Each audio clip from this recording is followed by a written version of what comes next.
Привет, меня зовут Дина, и я неожиданно для себя переехала в Канаду. В этом видео расскажу про то, какой путь я проделала и почему переезд в Канаду стал для меня неожиданностью.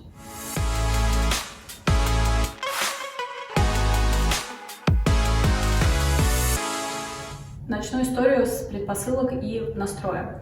Об эмиграции я задумывалась уже достаточно давно. Обсуждая этот вопрос с будущим еще на тот момент мужем, мы пришли к варианту эмиграции через его работу. Кирилл – финансовый консультант и много лет работал в компании «Большой четверки», поэтому это была вполне рабочая версия. Мне было велено учить английский и копить денег на переезд. В начале 2022 года план выглядел весьма расплывчато. Мы куда-то переедем, непонятно когда, непонятно в какие сроки это будет. Собеседования были с Польшей, Ирландией, Австралией, где на тот момент еще даже были закрыты границы. И в остальном жизнь шла своим чередом. После 24 февраля нам понадобилось 4 дня для того, чтобы прикинуть варианты развития событий и принять решение уехать внезапно, прямо сейчас. В России ходили слухи о введении военного положения, о закрытии границ, и рисковать планами будущей миграции мы не хотели. Поэтому за 3 дня собрали вещи в коробке, отвезли на склад, собрали чемодан и улетели внезапно в Самарканд. Благо, и я, и Кирилл могли работать удаленно, хоть и с некоторыми ограничениями и неудобствами. Какие документы мы взяли с собой из России? Все, что было на тот момент. У нас были действующие загранпаспорта, наши дипломы, ИНН, СНИЛС и вот этот весь пакет российских документов. Никаких апостилей, как правильно, справок о несудимости мы сделать не успели, мы даже наличные не успели снять. Единственное, мы оформили генеральную доверенность на родных для того, чтобы они имели возможность какие-то наши дела сделать в наше отсутствие.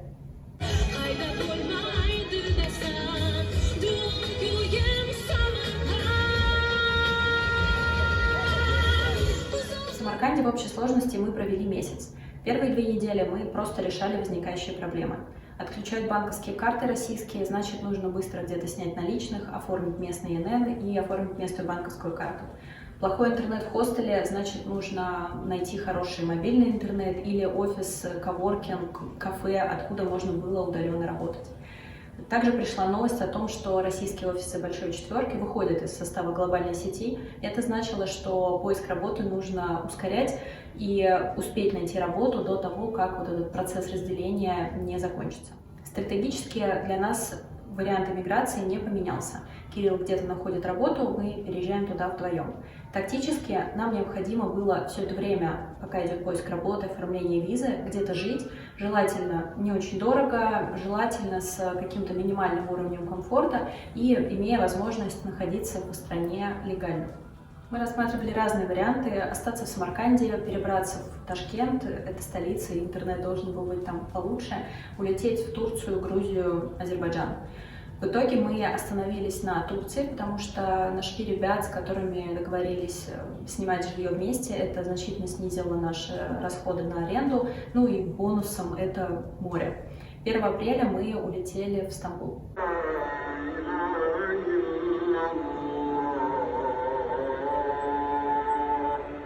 Апрель-май мы устраивались в Турции, искали жилье, оформляли документы для получения туристического ВНЖ. Все делали сами, без вспомогаторов, каких-то консультантов. Информации в интернете и на официальных источниках достаточно, и при должном уровне внимательности и некоторой проактивности все можно сделать самостоятельно. Это правило, кстати, работает и для Канады. Параллельно Кирилл проходил собеседования в различные офисы и искал работу. В середине мая он получил предложение из канадского офиса «Четверки», чему мы обрадовались, конечно. Это было неожиданно, потому что в Канаду был достаточно большой конкурс, и более вероятными выглядели варианты каких-то ближневосточных стран, вроде Саудовской Аравии или Эмиратов. Но мы были счастливы, так как наша стратегия продолжала реализовываться. Откуда такой шоу вообще? Для нас, а точнее для моего мужа, процесс поиска работы не занял много времени, потому что он пользовался не сайтом с вакансиями, а пошел через внутрикорпоративную сеть, и это, конечно, упростило и ускорило процесс. В описании к этому видео я прикреплю сайты с вакансиями, если вы хотите повторить этот путь, но с важным дисклеймером. Путь через работодателя и вообще через поиск работы в Канаде статистически не самый вероятный и не самый простой. Возможно, стоит рассмотреть иммиграционные программы. Почему так? Потому что работодатель, чтобы пригласить иностранного работника, должен доказать сначала, что внутри Канады подходящих кандидатов нет. Этот процесс занимает время, и работодатель тратит на это деньги. Второй момент, нужно ждать, когда будет оформлена рабочая виза, то есть вакансия не должна быть горящей, когда люди нужны вот прямо сейчас. И третье, нужно понимать, что разрешение на работу не равно право остаться жить в Канаде. Для того, чтобы иметь право стать постоянным резидентом, иметь право здесь жить и работать долгое время, без привязки к какому-то конкретному работодателю, нужно пройти по иммиграционной программе, и нам это тоже предстоит. Поэтому, если вы хотите переехать в Канаду, то ознакомьтесь с иммиграционными программами как с более вероятным способом сюда переехать. Как подавались на визу и какие документы готовили. Вся подача происходит онлайн. Нужно заполнить достаточно подробную анкету вплоть до поездок за последние 5 лет и имен родителей, подгрузить фотографию, подгрузить сканы документов, дипломов, паспортов и их перевод, доказательства того, что мы пара, например, свидетельство о браке, и загрузить результаты медицинского обследования, пройденного в сертифицированном центре. С анкетой, фотографиями и сканами проблем не возникло. Дипломы мы просто перевели, не эвалюировали, воспользовались онлайн услугами Ego Translating. А вот с свидетельством о браке возникли сложности, у нас его не было. В теории свидетельство о браке не обязательно, но на практике собрать необходимый пакет документов, чтобы доказать, что мы давно вместе, мы не смогли. Не подошли фотографии и билеты из поездок, какие-то совместные страховки, поэтому стало понятно, что нужно внезапно лететь в Россию и регистрировать брак. Вторая сложность возникла с медобследованием. Сертифицированные центры, где можно было его пройти, в Турции есть, но не в том городе, где мы жили. Дозвониться туда мы смогли, но нам отвечали: пишите на электронную почту, а на электронную почту нам никто не отвечал. Поскольку мы понимали, что все равно нужно лететь в Россию, чтобы регистрировать брак, я позвонила в Петербург и Москву, узнала, какая там ситуация с прохождением медицинского обследования. Это возможно, но запись была на август. У нас не было столько времени, нам нужно было обязательно подать все документы на визу до 30 июня. Для решения этих сложностей у нас возник план «Хулиган». Мы полетели в Баку, куда без проблем записались на медицинское обследование, быстро и просто, буквально на 3 дня. Прошли обследование там, получили документы. Заодно я съездила на могилу бабушки и дедушки, а оттуда мы на неделю полетели в Петербург для того, чтобы зарегистрировать брак, обнять родных, близких и доделать какие-то дела. 29 июня, уже вернувшись в Турцию, мы подали документы на визу и стали ждать следующего шага — приглашения на сдачу биометрии. IELTS и эвалюацию диплома в нашем кейсе не требовалось, но нам нужно будет это для того, чтобы получить статус постоянных резидентов Канады. В середине июля пришло приглашение на сдачу биометрии, мы слетали в Стамбул на несколько дней для того, чтобы пройти эту процедуру и немного погулять. А дальше начался процесс томительного ожидания одобрения визы. Поймите правильно, это не выглядело, что мы сидим и тупо смотрим в стену. Мы продолжали работать на Россию достаточно интенсивно. Параллельно мы смотрели какие-то видео, искали информацию про Канаду и Калгари для того, чтобы хотя бы примерно понять, куда мы едем. Но постоянно фоном было ожидание, и мы 3 раза в день проверяли почту с вопросами: ну где же, когда. В какой-то момент настолько занервничали, что начали продумывать план «Б». Если мы не получим визу, нам по каким-то причинам откажут, то что тогда? Но, слава богу, план «Б» не понадобился. В конце октября пришло заветное письмо: присылайте паспорта для вклейки визы. Выглядит процесс достаточно просто. Нужно распечатать приложенные документы, заполнить их, перевести определенную сумму, покрывающую транспортные расходы, на счет визового центра, реквизиты есть на сайте, и пойти в курьерскую службу, отправить паспорта, что тоже само по себе волнительно. Отдать загранпаспорта, находясь в чужой стране, было немного нервно. Но все прошло успешно, и 2 ноября паспорта вернулись к нам с заветными визами.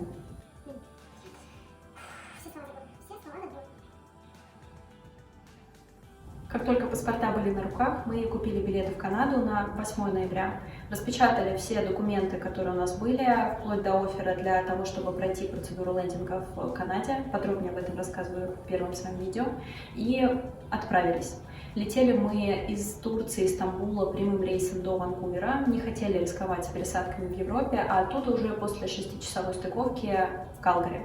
С собой у нас было по 10 тысяч американских долларов. Это максимальная сумма, которую можно вывести из Турции без каких-то документов и деклараций. И, в принципе, этого хватило нам на первый месяц, на аренду жилья, обустройство, еду и все необходимые траты. Ну, а теперь уже муж вышел на работу, и мы получили какой-то постоянный источник дохода. Итого, с момента получения предложения о работе до момента переезда в Канаду прошло полгода, но это не показатель. Один из коллег Кирилла до сих пор ждет рабочую визу, хотя подавал документы он на месяц раньше, чем мы. Сколько денег мы потратили на все наши перелеты, переезды, оформление документов, я даже не буду называть, но у нас нетипичная была ситуация, нам приходилось возвращаться в Россию, у нас поджимали сроки подачи документов, и пришлось лететь в третью страну для прохождения медицинского обследования. К тому же цены постоянно меняются. Средний срок рассмотрения любой визы регулярно публикуется на официальном сайте. Пожалуйста, оценивайте реальные сроки, опираясь на официальную информацию, а не на истории людей, которым повезло получить визу за 3 месяца. Ситуация постоянно меняется, каждый кейс уникален.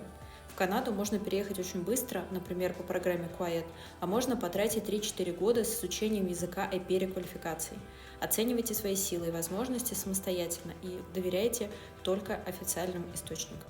Когда в начале 2022 года я думала об эмиграции, мне представлялось это как весьма растянутый во времени и размеренный процесс, который позволит мне поискать информацию о новой стране, при необходимости как-то подучить язык, возможно, проработать, изучить опции с моими вакансиями, с моей сферой деятельности.